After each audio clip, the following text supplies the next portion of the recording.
कधीच नाही चुकणार तुमचे फेवरेट टीव्ही शोज झी5 सोबत, तेही एकदम फ्री।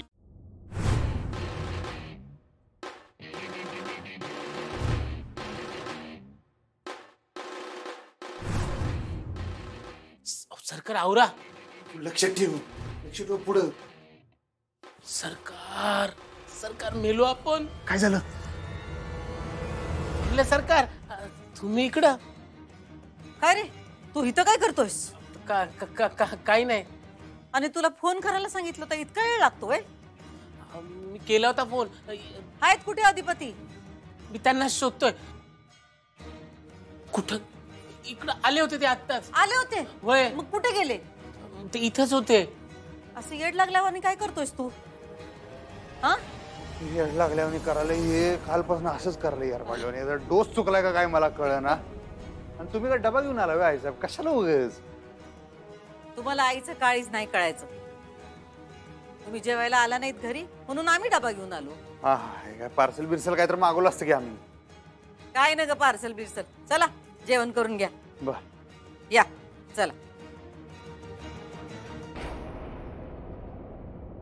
आम्ही तोच विचार करायलोय, आम्ही इतके फोन केले तुम्हाला, तुमचा फोन का लागना?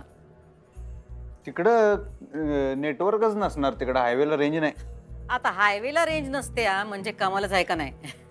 नाही नाही हायवेला नाही, हाय रेंज, पण काय माहिती माझंच नेटवर्कचा काय घोळ झालता काय, गेलं एक बी कांटी नाही। पण झालं काय होतं? कुठं? टोल नाक्यावर। हा हा तेच की, ते टेम्पो अडवला होता त्यांनी, ओव्हरलोड झालाय म्हणले पोलीस तिथं, ते सगळं हेच की अडवूनच ठेवलं त्यांनी सगळं। मग तुम्ही काय केलं? सोडलं मग जाऊन। तेच विचारलं आम्ही, कसं सोडवलं? काय नाही, गाडी घ्या म्हणलं साईडला, तिकडे वजन काटायला घेतली गाडी, वजन केलं, काहीच प्रॉब्लेम नाही म्हणले, बसली गप। आम्हाला एक फोन करायचा नाही का? एक फोन केला असता आता तर काम झालं असतं तुमचं। हा नाही नाही, पण ते काय परत म्हणलं कुठं आता रातच्याला फोन करून त्रास द्या। त्रास कसला? तुम्ही तिकडं टोल नाक्यावर जाऊन आला, तो काय कमी त्रास झाला का तुम्हाला? आणि आता ह्यो डबा घेऊन यायचा आम्हाला काय कमी त्रास झाला काय? तेच म्हणालो, एवधा कशाला त्रास घ्यायला आहे साहेब? ह्यो त्रास आमच्या आवडीचा आहे। चला तुम्ही जेवण करून घ्या।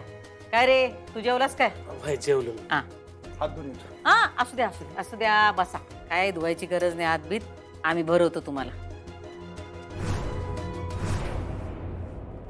का तुम्ही काय बारकाय होय?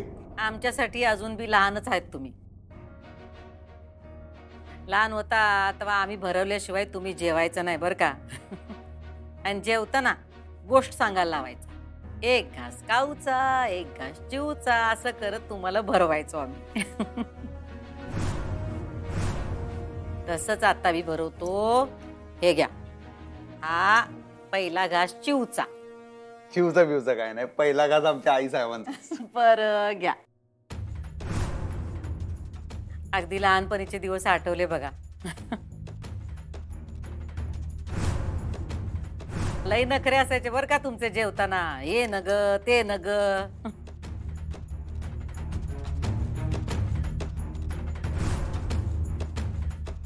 घ्या। तुम्ही बरोबर म्हणल्यावर आता 4 घासातच पोट भरणार। हा बस बस, लई कौतिक नग। औ पडलं तिकडं, आण दे तिकडे।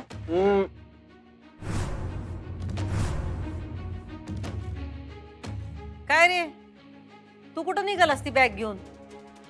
ठेवून ये स्टोअर रूम मध्ये ठेवून ये। काय? ते टोल नाक्याला ते सगळं घेऊन गेलतो, ते सगळं ते फायली, हे कागदपत्र, ते गाड्या सोडवायला लोड झालता म्हणताना। पण तुमची ती स्वेटरची बॅग होती ना व?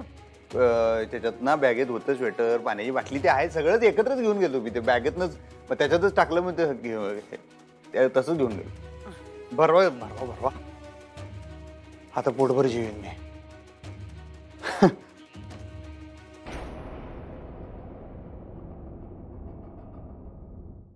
तुला कसं माहिती? अगं जे बी काय घडतं ना आपलं, ते फक्त तिच्या इच्छेमुळे घडतं बघ।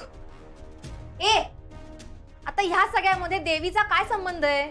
अगं देवी म्हणजे भुवनेश्वरी देवी, तिच्या इच्छेनं घडतं बघ समज। म्हणजे ये इथं बस बस, मी तुला आता समजावून सांगते।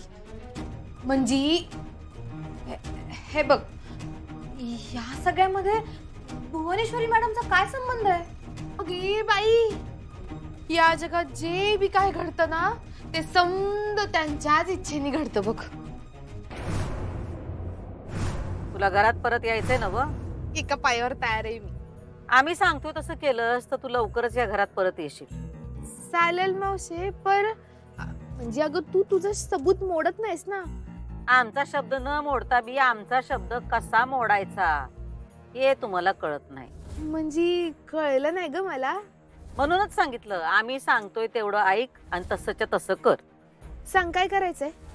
तुला हॉस्पिटलमध्ये ऍडमिट व्हायला लागल. अगं पर मी कसं पाहिजे ऍडमिट व्हायचंय? चांगली टणटणीत आहे की व्या. ए तुला तर काय सांगितलं, आम्ही जेवढं सांगतोय तेवढं करायचं. सॉरी मावशी, मी होती ऍडमिट. काय करायचंय सांग, सलाईन बी लावून घेती आणि तू म्हणशील ते समजा करती. नुसते ऍडमिट व्हायचं हॉस्पिटलमध्ये, आम्ही एक माणूस देतो तुझ्या जोडीला. चालेल, परत त्यांना काय होणार? तू ऍडमिट झालेली तुझ्या आईला कळणार, पण तुझी आई काय तुला बघायला येणार नाही, कारण आम्ही काय तिला तिकडे जाऊ देणार नाही. आणि तुला भेटण्याची शिक्षा एकदा तिला मिळाली की, त्यामुळे ती काय करणार? ती काय करणार? मला फोन करेल ती. आपण तुझा फोन बंद ठेवायचा, मग ती अधिपतींना सांगणार. मग काय अधिपती तुला बघायला येणार. आणि त्यानं काय होणार? त्यानं होणार काहीच नाही. अधिपतीनं तुझी हालत किती वाईट आहे हे कळणार, आणि मग तू सुनबाईंच्या घरी जाणार. नाही मावशे, मी नाही जाणार तिच्या घरी. चल उतर गाडीतून, उतर. नाही मावशे, मी जाते तिच्या घरी. तिथं जाऊन काय करायचंय तेवढं सांग मला, मी करते बर का. काय नाही, आम्ही सांगू तवं आणि सांगू तसं जायचं आणि तिच्या घरी राहायचं. तिकडं जाऊन काय करायचंय नेमकं? तिला त्या घरातनं पण बाहेर काढायचं. आणि म्हणजे माझ्या तिथं जाण्यानं कसं काय बाहेर पडेल ती घरातनं? त्याची काळजी तू नका करूस, आम्ही सगळी व्यवस्था करू. आणि समजा तसं नाहीच झालं तर त्याचा दुसरा फायदा असा होईल की तू सुनबाईंच्या जवळ जाशील, त्यांचा विश्वास संपन्न करशील, आणि पुढं माग त्याचा फायदा होईलच की आपल्याला. बाप रे, काय डोकं आहे मॅडमचं. म्हणजे मॅडमनी तेव्हापासून हा प्लॅन करून ठेवला होता. मग आणि तू बी हिस्सा आहेस या प्लॅनचा. माझा जीव भांड्यात पडला. तुला खरं सांगते, मला ना सुचतच नव्हतं की ताईला कसं घराबाहेर काढायचं. पण चंचला, तू म्हणतेस ते बरोबर आहे. मला आता फुल स्कोप आहे कांगावा करायचा. मग तेच तर म्हणते मी तुला. अगं मी त्याच्यासाठीच आले इथं. आता ना तू निस्ती बोंबा बोंब कर आणि तुझ्या आई बाबांना निस्ता हैराण परेशान करून सोड. तुझ्या तायडीवर ना म्या पावशीर वजन टाकती आणि तू किलो वजन टाक.